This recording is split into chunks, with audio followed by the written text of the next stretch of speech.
pense qu'ici, à peu près tout le monde me connaît. Nicole Lauzon. J'ai intégré le club en 2004. Bon, on est avec mon mari, on a dû quitter vers 2012 et je suis revenue l'année dernière. Et ce soir, on va parler de rhodopsine et de vision de nuit. Je pense qu'à part Yvon, il y a peut-être des gens qui ne savent pas ce que c'est la rhodopsine. Soyez pas gênés, c'est pas grave, je ne le savais pas il n'y a pas longtemps. Aucune idée, parfait. Oh my God! D'accord. Alors, la rhodopsine, c'est un composé chimique qui a rapport avec la vision de nuit. Alors, ça avance pas cette affaire-là. Y a quelque chose que je n'ai pas fait de correct? D'accord.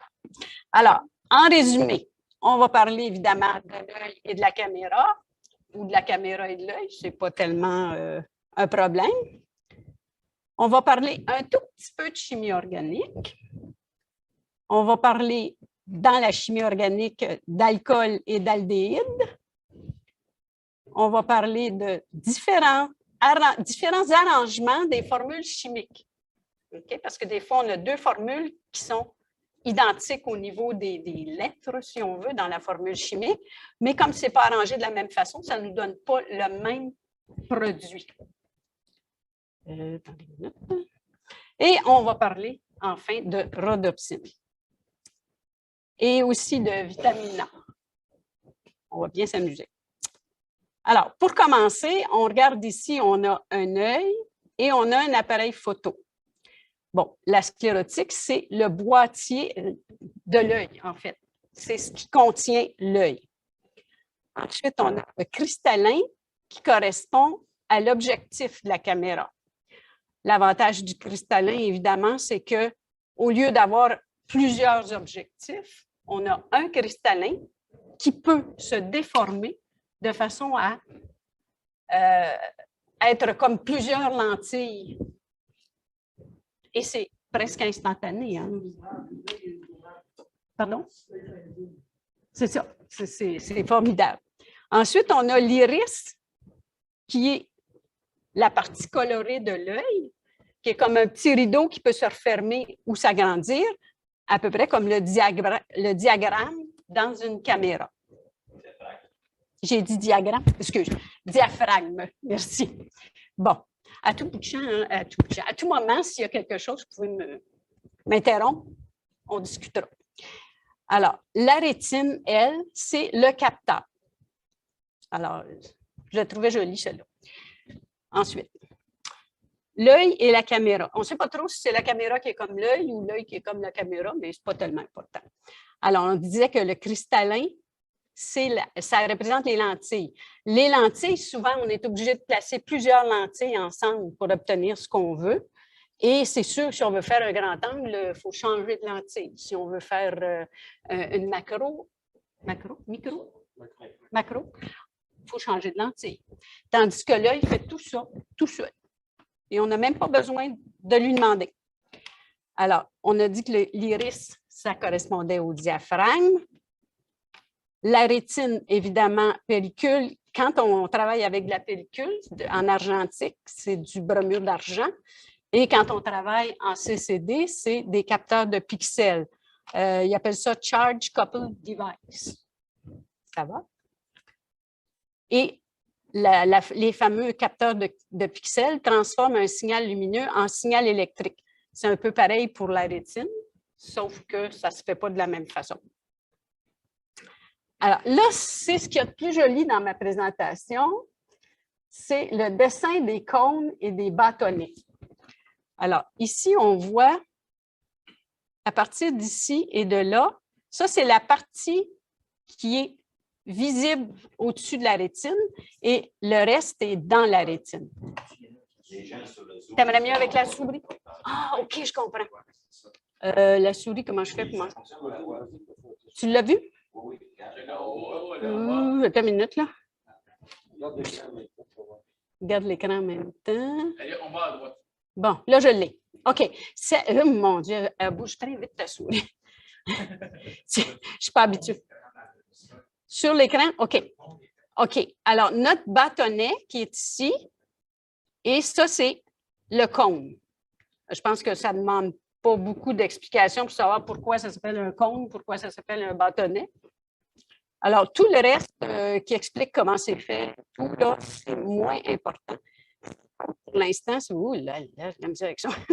Ce qui compte pour l'instant, c'est de savoir que dans notre rétine, on a des cônes et des bâtonnets. On a environ 6 millions de cônes dans une rétine. Pas tout à fait assez, parce qu'il y en a combien de bâtonnets? Est-ce que... Combien de millions? 100 millions. On verra pourquoi plus tard. Pareil. Oui, parce qu'on fonctionne en double en plus. Alors, la vision photopique, c'est joli, ça se dit bien, c'est la vision diurne, la vision de jour. C'est la vision avec laquelle la plupart des gens sont... les gens sont conscients de cette vision-là, moins conscients de ce qui se passe quand on est en lumière faible. Bon. Alors, les cônes, eux autres, sont situés au centre de la rétine, dans le prolongement de l'axe visuel. Si la lumière rentre dans notre œil, au fond, elle va arriver au centre de la rétine, c'est-à-dire dans la macula. OK, sur la macula. Au centre de la macula, il y a la fova. Mais on dit-tu fova ou feva? Fova, c'est bon. OK. Alors, la plupart de nos 6 millions de cônes sont situés au centre de ça. Et ils sont sensibles à la lumière et ils sont sensibles à la couleur. C'est-à-dire qu'on a des cônes pour le vert, on a des cônes pour le rouge et on a des cônes pour le bleu. Chaque cône va être stimulé suivant les couleurs qui rentrent. Évidemment, quand on est en très grande lumière, avec le soleil ou avec une lumière comme ça, il faut que la pupille ait une ouverture minimum de façon à ce que la lumière qui entre ne se disperse pas dans l'œil, puis pour ne pas faire une image claire. Ensuite, on a la vision scotopique, qui est la vision nocturne. Là, on utilise les bâtonnets. Et les bâtonnets, eux, sont situés surtout en périphérie. Alors, on a les cônes et ensuite, on a comme un beigne avec les bâtonnets. OK? Et ils sont très sensibles à la lumière. Pourquoi sensibles à la lumière? Bien, parce qu'il y a très peu de lumière quand on utilise nos bâtonnets. Alors, il faut qu'il y ait quelque chose de très sensible pour la détecter. La vision de côté, ça vous dit quelque chose comme astronome? Essayez de regarder une étoile en la fixant. Elle va juste disparaître. Tandis que si on regarde juste à côté de l'étoile, tout à coup, elle réapparaît. Parce qu'il faut que la lumière entre pas vraiment droit pour aller sur les bâtonnets. Et évidemment, l'ouverture de la pupille doit être maximum de façon à ce qu'il rentre le plus de lumière possible pour stimuler la rétine à cet endroit-là. La transition entre la lumière de jour et la vision de nuit, là, évidemment, passer d'une pièce sombre à la lumière du soleil, on le sait, ce n'est pas long pour s'adapter, quoique des fois, c'est assez violent. Hein? Ça peut faire mal aux yeux, mais ça se fait assez rapidement. Par contre, si on passe d'une lumière intense à un espace sombre, c'est plus long.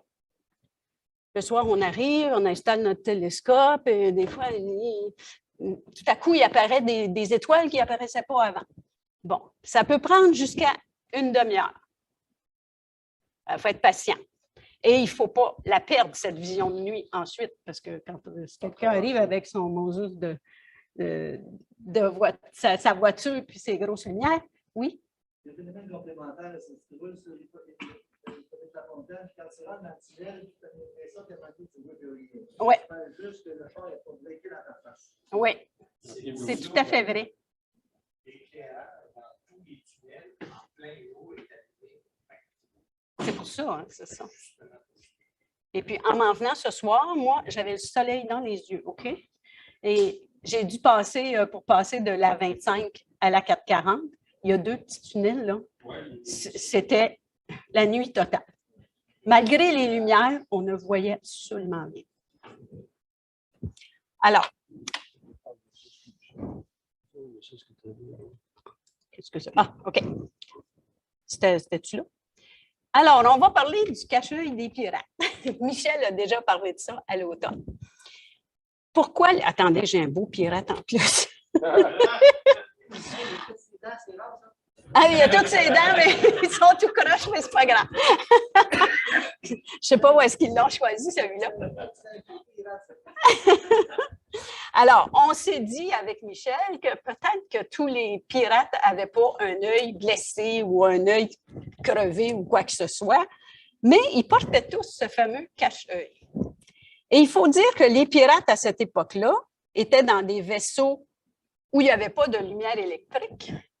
Quand on allait dans une pièce sombre, on s'éclairait avec des flammes nues. C'était soit une chandelle, un fanal ou quelque chose comme ça. Dans la cale, où il faisait très sombre, parce qu'il n'y avait pas des fenêtres avec des vitres, hein? Alors il faisait très sombre et on installait à peu près n'importe quoi dans la cale. On mettait des vivres, on mettait des outils, on mettait aussi la poudre. Pas question de descendre là avec une flamme nue. Alors, on ouvrait la cale, on descendait quelques marches, on enlevait le petit cache-œil, et cet œil-là, qui n'avait pas vu le soleil depuis un bon bout de temps, était prêt à voir à la lumière minimum qu'on avait dans la cale. Et quand on remontait, on refermait de façon à conserver cette vision de nuit pour éventuellement si on en avait besoin. Ben non.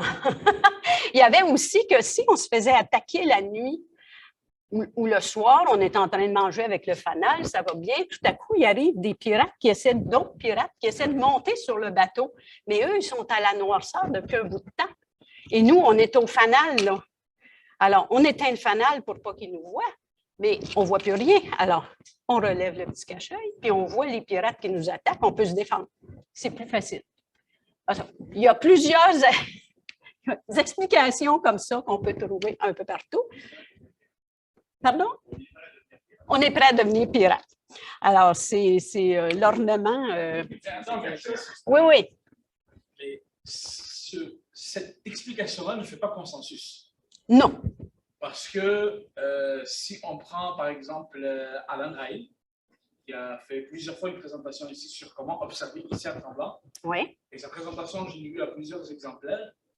Lui, je me souviens qu'il disait que c'était plutôt un mythe que si tu gardes un œil dans le noir, c'est que les deux ils fonctionnaient ensemble. S'il y en avait un qui était dans le blanc, ben, l'autre aussi, il est aussi bon dans. Il perdait sa capacité de voilà, sa capacité d'observer dans le noir. OK. Alors, qu'est-ce qu'il y avait comme explication pour le fameux cache-œil? Que tous les pirates avaient un œil crevé? Aucune. Je ne vais pas donner. En fait, lui. C'est la mode, tu rencontres un pirate, tu lui crevais un œil, c'est beau. C'est quelque chose, c'est qu'il n'a pas donné une explication pour les pirates. Je me souviens qu'il avait dit que c'était un. Lui, il n'avait même pas dit au fait d'un pirate. D'ailleurs, je préfère ton image à Paul, elle est plus sans jouer que lui, parce que lui, il a dit ça d'une façon un peu plus plate. Désolé, Alan. Il parlait juste de se cacher un œil. Oui. Est-ce que c'était vrai de se cacher un œil? C'est là, on a trouvé l'explication. C'est le perroquet qui a gardé un œil. Moi, ce que j'avais lu, c'est l'histoire des deux yeux. Oui. Il y a une compétition entre un et l'autre. Oui. Ils prennent les pirates. Le pirate qui devait descendre prenait son cache-œil et quand il descendait, il transférait sur l'autre œil. OK. Pour ne pas avoir c'est bon, contradiction entre les deux yeux. D'accord. Alors, à ce moment-là, il y avait un seul œil, Qui fonctionnait. celui qui était plus habitué à la noirceur. Oui, oui. C'était le seul œil qui travaillait. Ah, OK. Parce que quand les deux, c'est là que ça. il y a contradiction, puis bon. Parfait, OK. C'est ce que j'ai lu. C'est ce que j'ai lu, mais je ne l'ai jamais expérimenté. Lui, il semble ici, inquiète-toi pas, c'est sûr que je vais l'essayer. Je vais l'essayer et je vous donne une vraie réponse. Parfait, parfait. Merci, Une Michel. réponse finale. J'ai l'impression que la réponse finale appartient à Darwin. Les pirates n'étaient pas capables de voir avec l'œil caché, ils étaient éliminés assez vite par l'évolution. C'est bon, ça. Alors, on a ici des belles petites molécules. On a un alcool en haut puis un aldéhyde en bas. Alors, l'alcool, on a CH3OH, qui est le méthyle, méthanol. Et ce méthanol-là, si on lui enlève 2 hydrogènes, devient l'aldéhyde, qui en fait est le formol. C'est le méthaldéhyde, hein, c'est ça? Formaldéhyde, c'est ça, le formol. En fait, l'oxygène qui est en haut de l'alinacent, il y a 2 liaisons avec le carbone. Le carbone accepte 4 liaisons maximum. C'est ça.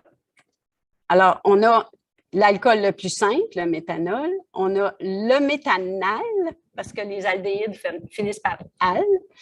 Et ici, ça fait aldéhyde, alcool déshydrogéné. Aldéhyde. C'est ce que j'avais comme explication. En passant, le méthanol, on appelle ça aussi l'alcool de bois. Oui. Pour ceux qui font des fermentations douteuses, Oui. des distillations douteuses, tu peux commencer avec le méthanol, ça tue les Ça prend des thermomètres très précis. Puis ça prend. En fait, il faut pas faire de... C'est mieux de ne pas le faire. C'est mieux de ne pas le faire. Mais pour. Tu as plus de chances de crever si tu distilles. C'est ça. Parce que de toute façon, le méthanol et l'éthanol ont des températures de distillation assez proches. Fait qu'il faut quand même. Oui, le méthanol va partir, puis ensuite l'éthanol. Mais il peut rester du méthanol. Et là, c'est pas très. Ça peut produire. Oui. Oui. Eux vont vouloir créer un genre d'alcool très, très fort. Là, ils vont jouer sa distillation. C'est risqué. C'est ce qui est arrivé pendant la prohibition en Amérique du Nord. Ils disent toujours que les premières coulées, ils l'enlèvent. Oui, il faut jeter. Parce que c'est le mauvais qui sort au début.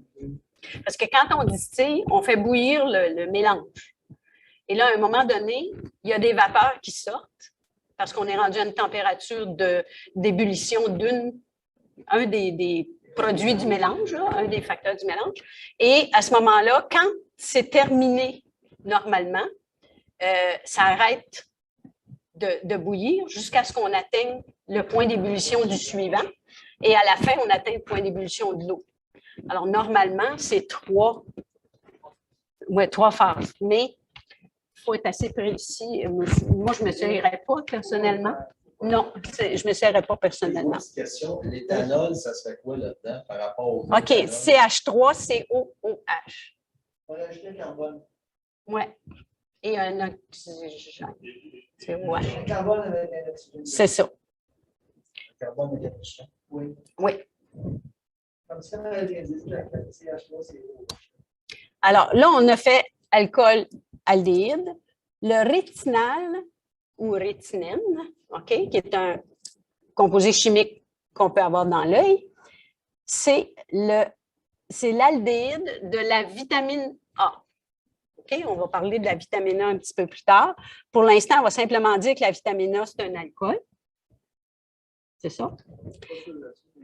Ben, et puis, la vitamine A rétinol, moins 2 hydrogènes, nous donne l'aldéhyde rétinal ou qu'on appelle aussi rétinène. Bon. J'ai dit tantôt que en chimie organique, souvent, comme on a des longues chaînes de carbone, il peut y avoir différentes positions de ces carbones-là. Et ça ne donnera pas pour le même nombre de carbone, d'hydrogène et d'oxygène, ou ce qu'on veut, pas nécessairement le même composé chimique avec les mêmes propriétés. Alors, ici, on a, par exemple, du butène, OK? C4H8. Et dans les deux cas, c'est C4H8. Sauf que dans le premier cas, c'est du 6-butène et dans le deuxième cas, c'est du trans-butène. Alors, dans le cas du 6, on voit que les deux CH3. Les deux CH3, c'est des méthyl. C'est ça. Ils sont du même côté et les deux hydrogènes du même côté. Si on twist la molécule, si on veut, on a à ce moment-là un CH3 d'un côté puis un CH3 de l'autre côté. Il y aurait aussi la possibilité de 2 H d'un côté de la double liaison puis 2 CH3 de l'autre côté de la liaison, je pense. Hein? Je vais vous laisser aller C'est une troisième possibilité. Mais enfin, ce qui nous intéresse pour le moment, c'est ce qui s'appelle trans puis ce qui s'appelle cis. Alors, quand on va arriver, ça, c'est je pense que c'est la plus petite molécule qui peut avoir cis et trans. Quand vous voyez l'image de votre matériel, Oui. quand vous voyez 2 liaisons en carbone, là, ça veut dire que ça bouge pas. C'est plus dur. Mais s'il y a juste un lien, il faut imaginer que c'est comme des trucs qui sont Vraiment, c'est ta question, parce qu'on n'entend pas. Quand vous voyez 2 liaisons avec les 2 C de part et d'autre, cette liaison-là est fixe, c'est comme un béton. Mais quand il y a juste un lien, il faut imaginer que le CH3, mettons en position 1, va tourner comme une toupie. Donc, il faut voir ça un peu comme ça. Alors, quand on forme la rhodopsine, on utilise, pour commencer, la rhodopsine, c'est une molécule de couleur pourpre ou rose foncé. Et c'est ça, on utilise 2 molécules. On utilise un cis-rétinine et une opsine. Parce que notre rétinine dont on a parlé tantôt, qui est notre vitamine A à laquelle on a enlevé 2 hydrogènes, qui est notre aldéhyde de la vitamine A, en fait, peut être cis ou trans. C'est une molécule, le rétinine, avec 20 carbones. C'est une chaîne de 20 carbones. Et à un endroit dans cette chaîne-là, il peut y avoir un changement de position qui nous donne cis ou trans. Si la molécule est trans, elle ne peut pas se combiner à l'opsine, qui est une protéine, pour donner de la rhodopsine. Elle doit être cis. Et pour être cis, il faut qu'elle soit à la noirceur. Parce que dès qu'elle a de la lumière, elle devient trans. OK? Alors, comment fonctionne la rhodopsine?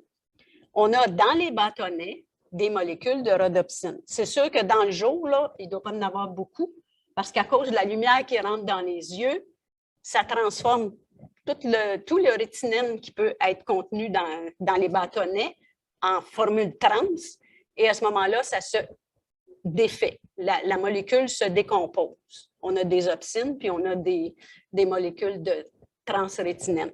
Mais quand il y a de la noirceur, c'est pour ça que ça peut prendre une demi-heure, c'est qu'il faut que tranquillement, ces molécules-là redeviennent des molécules cis et qu'elles se combinent à l'opsine pour donner notre rhodopsine.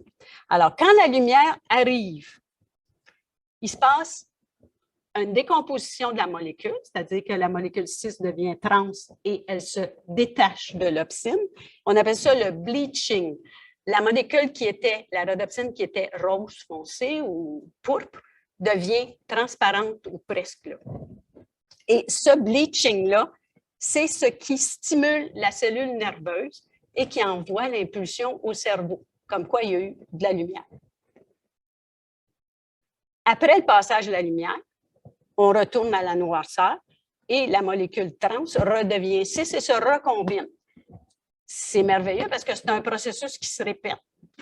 À l'infini, peut-être pas. Parce que il y a un petit problème, comme toujours, l'instabilité de la molécule de rétinine. Notre rétinine qui fait 6, 30, qui se combine et qui se décombine, là, il y en a qui s'abîment à faire ça. On en perd une certaine proportion et il faut remplacer cette proportion-là pour continuer à bien voir la nuit. Qu'est-ce qu'on va faire comme remplacement? La vitamine A, qu'on a appelée rétinol tantôt, OK? La fameuse vitamine A, c'est un composé liposoluble. Tout le monde sait ce que ça veut dire, liposoluble. Soluble dans du gras, OK? Pas soluble dans l'eau, mais soluble dans un corps gras. Et ça, il faut s'en rappeler, ça va être important. Ah oui, c'est dans l'examen, c'est sûr. Alors, ça a été isolé, cette molécule-là, pour la première fois dans la rétine. C'est pour ça qu'on l'a appelée rétinol. Ça arrive souvent, ça. Ça a été découvert en 1913. Et là, il y a eu Helmut McCollum et Margaret Davis à l'Université du Wisconsin et Thomas Osborne et Lafayette Mendel du Connecticut Experiment Station. Ça arrive assez souvent, ça, qu'il y a des gens qui travaillent sur les mêmes recherches à peu près en même temps, puis les découvertes arrivent à peu près en même temps aussi. Mais là, on est en 1913 et ensuite, elle a été isolée en 1931 seulement par le Suisse Paul Carrère, qui, lui, a reçu un prix Nobel de chimie pour ses investigations sur les caroténoïdes, les flavines et les vitamines A et B2. C'est pas fini, c'est pas fini. Attendez. Chut, vole pas de punch. Oh, vous autres, vous êtes corrects. Vous autres, vous êtes corrects. C'est bon, ça.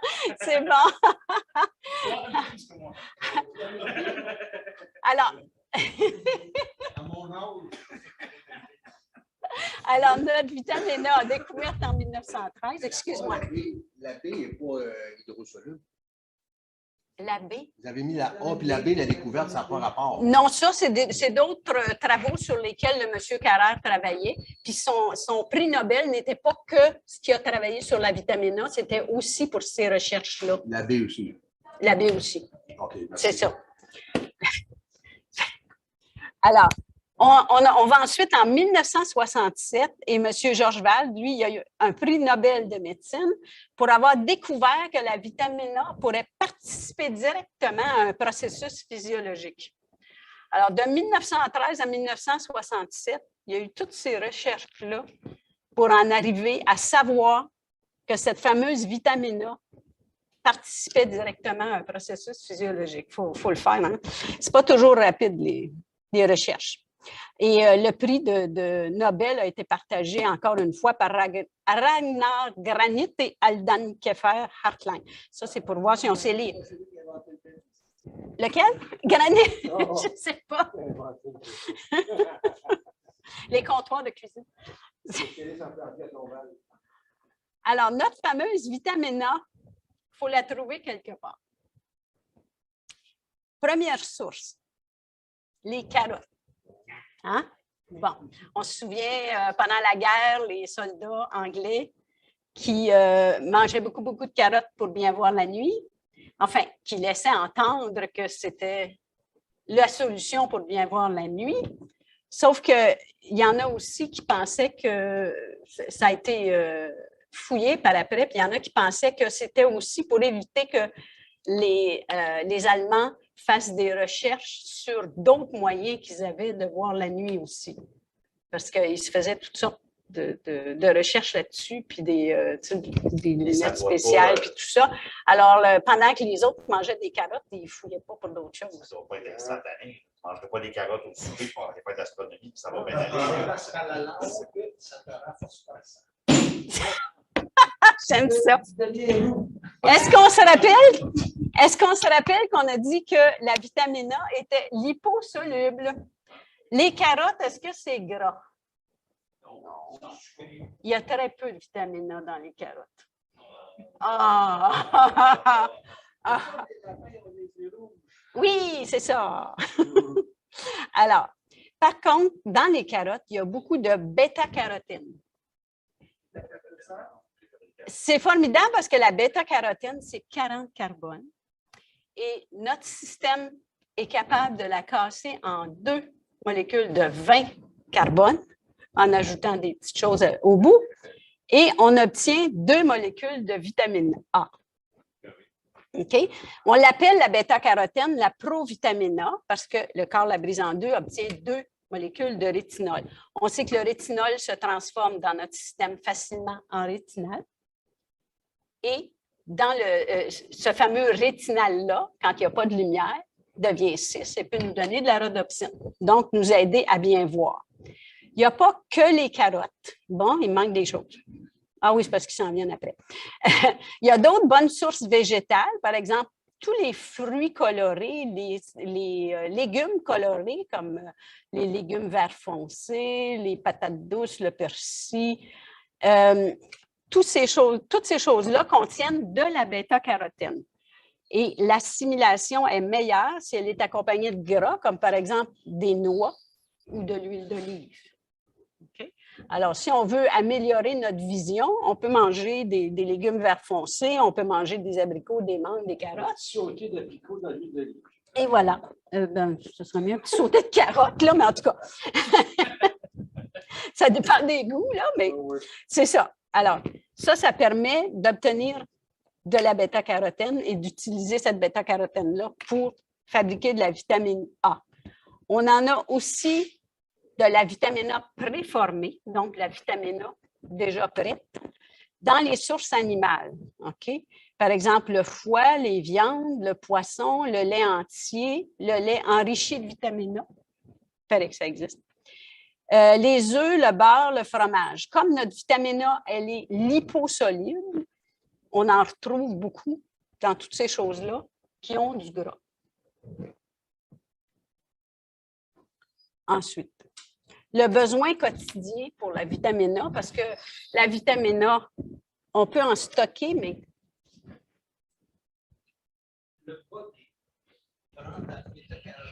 Oui. Le corps transforme le bêta-carotène en vitamine A. Oui. Est-ce qu'on sait par quel moyen c'est efficace? C'est très efficace. C'est très C'est efficace? très efficace. Fait que ça fonctionne. Des carottes. Ça fonctionne très bien. Si tu as beaucoup de bêta-carotène, que tu as un peu de gras pour aller avec, le corps va fabriquer de la vitamine A. Et cette vitamine-là va nous fabriquer de la rétinine. OK, merci. C'est excellent. Excellent. Au C'est beurre ça. à l'ail. Oh! Au beurre, on peut. Tu vois pourquoi est-ce que tu retiens bien les carottes, Yvon? Pourtant, c'est si bon. Alors, on a un besoin quotidien, évidemment, de vitamine A, comme n'importe quelle vitamine. Il faut, par contre, se rappeler que toutes les vitamines, ce sont des composés qui sont facilement poison. Les gens s'imaginent que s'ils se bourrent de vitamines, ils vont aller mieux, mais pas toujours, parce qu'il y a des vitamines qui sont carrément... Par exemple, les gens qui prennent beaucoup de vitamine C en quantité industrielle, supposément pour ne pas avoir le rhume ou quoi que ce soit, il faut savoir que la vitamine C, notre corps assimile à peu près la valeur d'une demi-orange, et c'est mieux assimilé si c'est dans une demi-orange que dans un jus, par jour. Le reste s'en va dans les reins, direct dans le drain, évacué dans les urines. Alors, un, c'est un gaspillage, puis deux, c'est un engorgement des reins. Là. On oblige les reins à travailler plus fort. Alors, il faut faire attention, les vitamines, ce n'est pas le remède miracle, plus tu en manges, mieux c'est. C'est vraiment une dose à prendre de façon très, très régulière. Est-ce que, si on peut dire, la limite de cette posologie-là, est-ce que c'est la même pour des vitamines, si on peut dire, c'est artificiel, en pilule ou quelque chose? Tu sais, mettons, moi, j'adore les oranges. Je vais manger 10 oranges dans une journée. Est-ce que je vais faire travailler plus mes reins? Oui. Oui, parce que tu vas prendre plus de vitamine C que tu as besoin de toute façon. Mais on ne parle pas de 10 oranges quand les gens prennent 500 mg ou je ne me souviens plus exactement des doses, là, tu sais, les pilules de vitamine C que les gens prennent. Là, des fois, oui, c'est ça. Les oranges, de toute façon, c'est meilleur pour la santé. Ah, mais je veux dire, c'est OK. Oui, je comprends ce que tu veux dire. Je comprends ce que tu veux dire. Si les 9 oranges et demi supplémentaires, tu n'en as pas besoin pour ton calcium. Puis ce calcium-là ne se conserve pas pour le lendemain. Il va être éliminé de toute façon. C'est ça. Alors, la vitamine A, on a besoin d'à peu près 2000 à 2500 microgrammes par jour. C'est sûr qu'il y a toute une échelle, là, suivant qu'on ait un petit enfant, une personne âgée, un homme, une femme, mais on va dire à peu près comme ça. Dans une demi-tasse de carottes cuites, il y en a 700. Mais là, on disait qu'il y en avait dans les viandes, qu'il y en avait dans les poissons, qu'il y en avait dans le fromage, dans les œufs, dans le lait, aussi dans les autres légumes verts ou foncés. Alors, c'est facile d'avoir 2000 à 2500 microgrammes par jour. Bon, c'est sûr qu'on pourrait faire un stockage, mais dans une certaine limite. Comme je disais, c'est comme n'importe quoi, il ne faut pas en avoir trop parce que ça peut être excusez-moi, mauvais pour la santé. Mais le stockage, il y a un autre problème, c'est que, non, je ne sais pas, je ne suis pas rendue là. Le stockage, admettons que moi, j'ai une usine et que je fabrique n'importe quel objet, j'ai besoin de matières premières. Qu'est-ce que je vais faire? Je vais avoir un entrepôt dans lequel je mets les matières premières que j'ai achetées parce que quand je travaille, je n'ai pas besoin d'aller à chaque fois acheter des matières premières pour faire ce que je vais faire dans ma journée. Il faut que j'ai un certain stockage. Mais ça, le stockage, ça veut dire que quand il arrive, il faut le placer dans l'entrepôt, il faut le numéroter, il faut savoir quand est-ce qu'il est arrivé. S'il y a des choses qui sont périssables aussi, il faut que ce soit bien noté, les dates et tout. Alors, il faut quelqu'un qui va faire tout ça, qui va gérer la maintenance du produit physique, qui va gérer aussi la maintenance des stocks au niveau de l'informatique. Si je veux tout à coup doubler mon stock parce que j'ai peur qu'une compagnie me laisse tomber ou quoi que ce soit, bien, si mon entrepôt est plein, je n'aurai pas de place pour mettre le reste. Je vais être obligée de bâtir un autre entrepôt puis de mettre plus de monde là-dessus, plus de main-d'œuvre. Est-ce que je peux, et ça peut être des produits que je ne pourrais pas garder assez longtemps. Alors, le stockage, c'est bon, mais ça a ses limites. Puis dans le corps humain, c'est pareil. On peut stocker un petit peu de vitamine A pour un petit bout de temps. Et il faut penser aussi que si le corps a un stockage, mettons, d'une sorte de vitamine pour un mois, mettons que c'est une vitamine à part de la vitamine C qui peut se stocker, bien, pour un mois, le corps va faire ce que nous, on ferait sur une île déserte si on a de la bouffe pour un mois. Qu'est-ce qu'on fait? On se rationne pour en avoir pour 2 mois. T'sais. Fait que c'est compliqué le stockage. Le mieux, c'est d'en manger tous les jours. Puis comme ça, on n'en manque jamais. Puis on est toujours capable d'observer les étoiles. Oui. Manger une carotte par jour, ça me donne combien de microgrammes? Une carotte, tu vois, une demi-tasse de carottes cuites, ça doit être à peu près. Si c'est des grosses carottes, ça peut être une demi-carotte. Si c'est des petites. Bon, si c'est une petite carotte, ça peut être une demi-tasse. Mais comme je te dis, c'est parce qu'il ne faut pas que tu comptes uniquement sur les carottes. Il faut évaluer l'ensemble de ce que tu manges. Si tu manges de la viande une fois dans ta journée, si tu manges un morceau de fromage, si tu manges un œuf, il y en a dans tout ça. Là, je posais la question là, oui. Parce que tout ça, ça me fait me rappeler ma jeunesse et avec ma maman. On était jeunes, elle mettait un bol de carottes fraîchement cueillies, coupées. Oh. Les garçons, vous mangez carottes, c'est bon pour vos yeux. Et là, on mangeait, nous, mes frères. Bon, on sait que c'est vrai. Là, je comprends, le stockage n'est pas nécessaire. On va faire fonctionner nos reins. J'ai dit, est-ce que c'était vraiment bon ce qu'on a mangé? On les mangeait crus ou on les mangeait crus? Bon, c'est parfait, ça. Ça occupe les dents, ça occupe le jeûne, puis à ce moment-là, il n'y a pas besoin de chips, il n'y a pas besoin de peanuts. C'est beau. Oui, monsieur Michel. Oui, j'ai lu, mais ce n'est pas parce que j'ai lu que c'est vrai. Peut-être tu l'as lu, peut-être tu pourrais confirmer. J'ai lu que quelqu'un qui mangeait plus de carottes pour améliorer la condition de ses yeux, c'était quoi comme condition pour ses yeux qu'il améliorait? Et ce que j'ai lu, c'est que quand il commence à faire lentement noir, vous regardez des autos stationnées sur une rue. Il y en a des vertes, des rouges, des bleues, des blanches, des noires, des grises. À un certain moment donné, vous ne verrez plus les couleurs. Ils vont tout être grises ou noires. Celui qui mange plus de carottes va pouvoir dire plus longtemps que l'autre, « Ah ben moi, je la vois, elle est couleur lilas. Ah non, moi, je la vois grise. Là, je ne vois plus les couleurs. » C'est la différence entre quelqu'un qui mange plus de carottes et l'autre qui en mange moins. Est-ce que tu as lu quelque chose comme ça, toi? Je n'ai pas lu quelque chose comme ça, mais ma logique me fait penser que c'est plutôt s'il y a plus de lumière, on va encore voir les couleurs, puis s'il y a moins de lumière, on ne verra pas les couleurs, qu'on ait plus ou moins de carottes. Oui, Yvon? OK. Est-ce que... Si j'ai bien compris, oui. Quand je mange,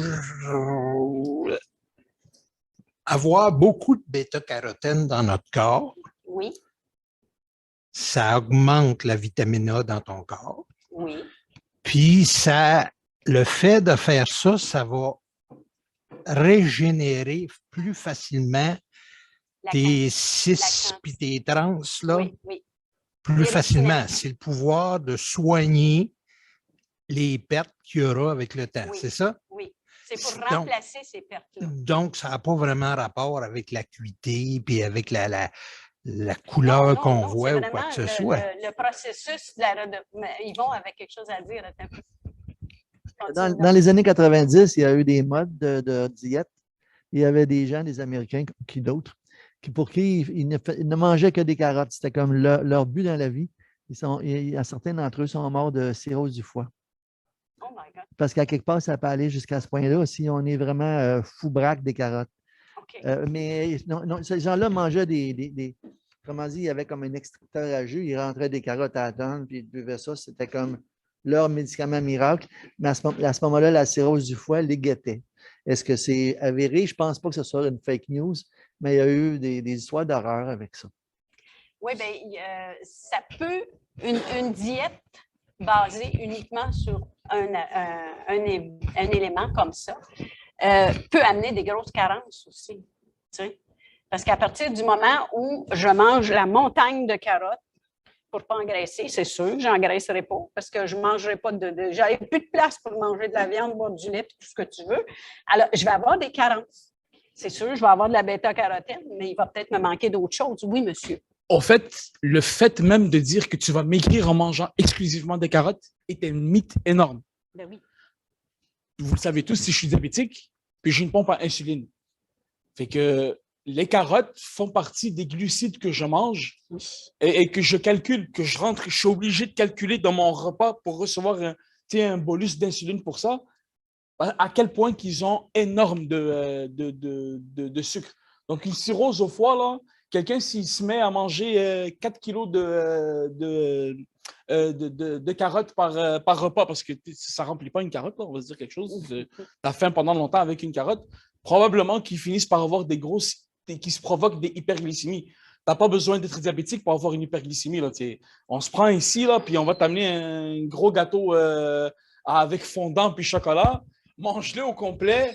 On va tester ta glycémie. D'ailleurs, les femmes enceintes, n'est-ce pas, qui leur provoquent, ils ont des tests de glycémie provoqués, de hyperglycémie provoquée avec du sucre, du fructose, en fait, le même genre de sucre qu'il y a dans les carottes. Fructose, oui. Donc, c'est pour ça que moi, je trouve ça bon, puis c'est pas vrai. Mangez pas juste des carottes pour maigrir, c'est extrêmement dangereux. Puis ça a autant dans une tasse de 125 millilitres de carottes, c'est l'équivalent qu'on appelle 2 équivalents. Un équivalent est équivalent au même nombre de glucides qu'une tranche de pain. Donc, il y a 30 grammes de glucides dans une tasse de 125 millilitres de carottes. Moi, j'ai dit 125 millilitres. OK, une demi-tasse. Une demi-tasse, excusez-moi. Okay. Oui, c'est vrai. Hein? J'aime ça. C'était bien dans Alors, est-ce qu'il y a d'autres questions sur... Attendez une minute, je pense qu'on a fait... Nicole? Oui. Quand tu veux pour la pause, à un moment donné, quand tu vas trouver que c'est le bon moment pour toi, là, on peut s'arrêter pour manger. C'est parce qu'on s'arrête ici. Ah, OK. J'ai plus le contrôle, là, mais c'est pas grave. C'est pas grave. Oui? Oui, bien c'est ça, là. Toutes les questions, c'est le temps, là. On est là. Je me posais la question suivante pour revenir un peu à l'astronomie, là, en fait. Oui. Si j'ai une soirée d'observation très, très longue, oui. Est-ce que je peux arriver à la fin de ma capacité au niveau de... est-ce que je peux arriver à la fin, dans le fond, des substances qui me permettent de voir mieux dans le noir, finalement? OK. C'est ça. Si tu manges bien tous les jours, puis que tu as ta ration de bêta-carotène tous les jours, plus ta vitamine A dans des viandes et des fromages, des œufs et tout ça, et du poisson, je ne pense pas que tu puisses en une journée ou en une soirée épuiser tes réserves de bêta-carotène ou de vitamine A. de toute façon. Tu sais? Parce que de toute façon, quand la molécule se divise, quand elle redevient 2 molécules, il y a seulement une partie de ces molécules-là qui sont désintégrées, là. C'est pas qui sont abîmées, en fin de compte. Tu sais. C'est pas toutes les molécules. Fait que je ne sais pas quel est le pourcentage. As-tu une idée, Yvon? Je pense que j'avais lu 20 à un moment donné. Mais quand on parle de soirée d'observation, Oui. avec des télescopes, on n'est plus vraiment à la noirceur. Quand on parle de soirée d'observation avec des télescopes, on n'est plus vraiment à la noirceur. Ça se peut que pour les myopes, c'est une chose, je perds l'acuité visuelle le soir. Mais quand je regarde la Lune sans filtre dans mon télescope, je vais en avoir de la lumière comme regarder un phare de tout. Là. Donc, si vous faites la décompte des étoiles, l'observation des constellations, peut-être qu'au moment donné, vous allez de la fatigue. Puis les astronomes amateurs d'un camp d'astro savent quoi faire avec ça. En général, ils vont avec du café, puis ils prennent du chocolat, puis ça mange des chips, puis un souper, puis tout le kit. Mais quand on a un télescope en main, on n'est pas en train de jouer avec la limite de la visibilité. En général, on a plus de photons qu'on en a besoin. Si on fait de l'observation visuelle, tout simplement, avec du saut étoile, là, on regarde à l'œil, tout simplement. Je ne pense pas, le peu de lumière qu'on reçoit à ce moment-là, je ne pense pas qu'on peut épuiser notre quantité de... Mais c'est sûr que si on observe la Lune assez longtemps, là, je ne suis pas sûre qu'on vide la rhodopsine parce qu'on retombe quasiment sur la vision de jour. On retombe sur la vision de jour, mais en général, quand la Lune est assez pleine, en général, le reste, c'est banal parce que c'est noyé par Bien, c'est ça.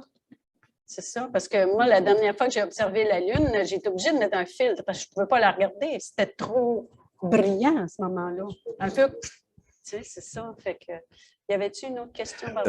Un commentaire. Oui. Quand j'ai fait la présentation sur une conférence sur William Herschel, j'ai puisé la plupart de l'histoire dans les chroniques de William Herschel écrites par lui-même. Okay. Et il racontait que quand il passait une soirée complète à faire de l'observation, pendant 15-20 minutes, il observait alors que ses yeux avaient acquis la pleine capacité à noirceur. Mentalement, il retenait ce qu'il voyait. Et là, ensuite, il s'allumait une chandelle rouge de préférence. Non, ça, c'est une blague. Il s'allumait une chandelle et il écrivait l'observation qu'il venait de faire pendant les 20 minutes. Il éteignait la chandelle, il attendait que sa vision nocturne revienne et il racontait qu'après une vingtaine de fois qu'il faisait ça dans sa même nuit, il n'était plus capable à un moment donné de... Ça ne prenait plus 15 minutes ni une demi-heure. Il avait perdu sa capacité de passer de noirceur à lumière, sa chandelle, noirceur à lumière, noirceur à lumière, et il arrêtait. Là, ma nuit est finie.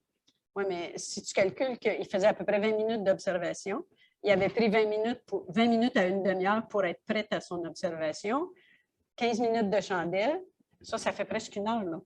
Oui. Pardon, Nicole? Michel? Oui? Est-ce que je peux compléter l'information? Peut-être, Michel, tu allais compléter. Oui, vas-y. Suite à ce que Michel vient de mentionner, qui est tout à fait exact, à un moment donné, le monsieur s'est tanné et puis sa sœur était à la maison. Alors, il l'a installé un bureau à la fenêtre.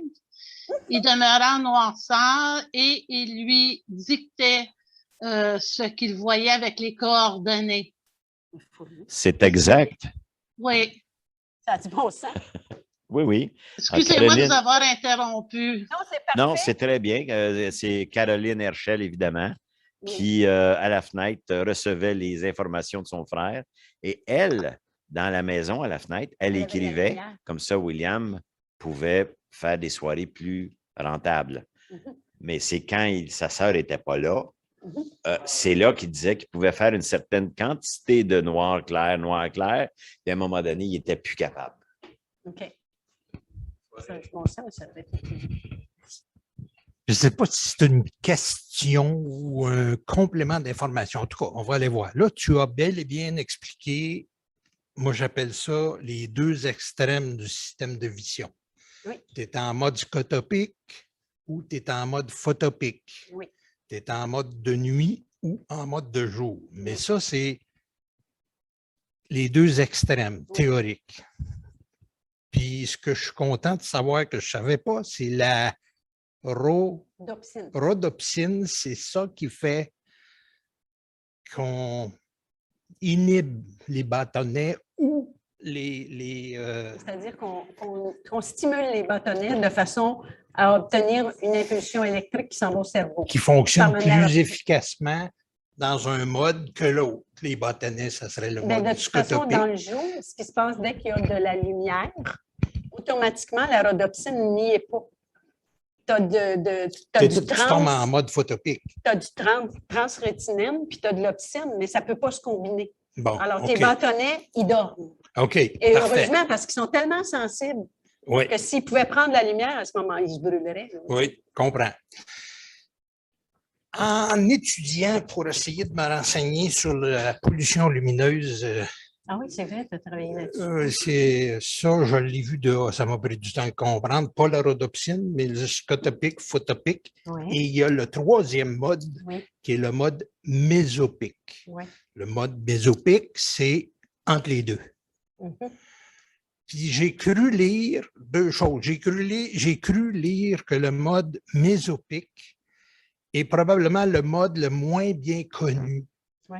Et que les deux autres, parce que ce n'est pas un extrême, c'est entre les deux. Donc, il y a d'autres facteurs qui entrent en ligne de compte, par exemple le contraste, qui fait que, le plus bel exemple, c'est que tu regardes Albireo, tu n'as pas de quantité de lumière là, puis tu reçois deux couleurs, puis là, tu vois les couleurs. Oui, c'est facile. Comment ça se fait?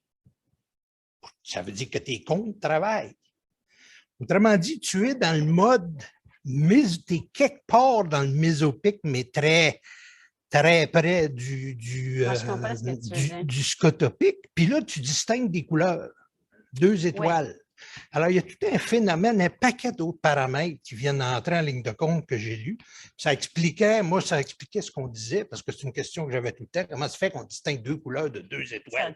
Seigneur, et ça marche pas. Quand tu dis peut-être qu'il y a des cônes qui peuvent entrer en ligne de compte, il faut penser que tes cônes sont majoritairement dans la macula, mais il y en a un petit peu autour. Bon, et tes bâtonnets sont majoritairement en beigne autour, mais il y en a un petit peu au milieu, là, tu sais. Ouais. Sauf que quand il y a trop de lumière, tes bâtonnets, ils dorment. Exactement. Il y a un autre phénomène aussi là, que j'ai. Je vais être honnête avec toi. Je sais qu'il y a cette portion-là de la vision, mais je n'ai pas été plus loin là-dedans. OK, parfait. Mais si tu as d'autres choses à ajouter, vas-y. Il faudrait faire de la lumière là-dessus. Il faudrait faire la lumière là-dessus. On compte sur toi, Yvon. Parce que pour l'instant, nous sommes dans l'ombre. Oui, tout à fait, tout à fait. Je ne sais plus ce que je voulais dire, j'avais autre chose. Oui. J'ai rendu à deux, là, ça a été long, mais j'ai trouvé un autre. Tu en as trouvé un autre, vas-y. Merci. Si je peux répondre, et sinon... Oui, c'est facile. Est-ce qu'en vieillissant, la vue nocturne diminue ou comme la vision? Et la deuxième question est pourquoi la lumière rouge n'affecte-t-elle pas notre pupille contrairement à d'autres couleurs? Et est-ce qu'il y a d'autres couleurs que le rouge qui pourraient ne pas affecter l'ouverture et la fermeture de la pupille? Oui. La couleur rouge, ça a rapport avec le fait que la rhodopsine est rose? Pas du tout. Pas du tout. Il y a plusieurs sortes de cônes, mais je pensais qu'il y avait juste une sorte de bâtonnet. De cône, c'est ce que je voulais dire. OK. Oui. Ça a un lien avec les couleurs. Oui. Puis je me souviens des chiffres, ça tourne Mais est-ce que l'âge affecte c'est une bonne la question. Vision nocturne, c'est-à-dire à 80 versus à 20 ans? C'est une bonne question. Est-ce que notre corps est moins habile à fabriquer sa rhodopsine puis à l'utiliser? Est-ce que le bleaching se fait toujours aussi? Yvon, hein? Parce que là, on parle beaucoup des cônes et des bâtonnets, puis c'est merveilleux, mais avec l'âge qui vient de s'en embarquer, c'est les cataractes. Puis c'est une forme de pacification du cristallin. Donc, à quelque part, il y a comme une bataille dans l'œil qui fait en sorte que certains sont capables de voir comme Abdel, des affaires. Il est tout seul à voir, ou comme Normand Rivard qui est tout seul à voir. Puis les autres qui ne voyaient rien. Là. Donc, toi, tu as un œil magique, toi. Tu vois des choses que la plupart des gens ne voient pas. À mon âge, si vous regardiez le ciel, Oui. pas gelé, probablement que vous serez capable de voir aussi. J'ai jamais été gelé, là. Arrête-moi ça. Non, mais il n'y a pas les tout petits enfants qui sont capables de voir le croissant de Vénus sans lunettes, sans lunettes d'observation. Il y a quelqu'un qui nous disait ça il y a assez longtemps, merci, au club ici, que son petit garçon observait avec lui Vénus. Et lui, il était dans sa lunette. Puis, c'est beau. Ben, le petit garçon, il dit, mais papa, il en manque à droite. Parce qu'il voyait juste le croissant, lui. Tandis que lui, quand il regardait, il voyait un point. Nous autres, on regarde Vénus. Si tu n'as pas de télescope ou de lunettes, de jumelles, c'est difficile. Il paraîtrait qu'on perd une... Oui, quelque chose comme ça. Effectivement. Moi, des fois que j'ai fait de l'animation ou quoi que ce soit, les enfants, ils voient des choses, puis ils me disent qu'est-ce qu'ils voient, puis je sais qu'ils ne sont pas en train de fabuler parce que, tu sais, leurs parents, ils regardent, ils sont comme, c'est pas ça que je vois. L'ami, inquiète-toi pas si ils sont meilleurs que toi parce que ce qu'ils voient, effectivement, c'est vrai que ça se voit. Oui. Ils sont... Malheureusement, il manque l'expérience de bien regarder dans un oculaire. Ils ont la misère à trouver le... Oui, ça aussi, c'est difficile pour eux. Mais une fois qu'ils trouvent le spot, vas-y avec eux une soirée, tu vas t'amuser parce qu'ils vont voir n'importe quoi que tu vas leur mettre. N'importe quoi. Ce que j'ai lu là-dessus, Abdel, c'est qu'il y a deux choses qui se produisent. Ton cristallin, c'est exactement ce qu'ils vont dire. Avec l'âge, ton cristallin il devient plus rigide, il est moins souple. Oui.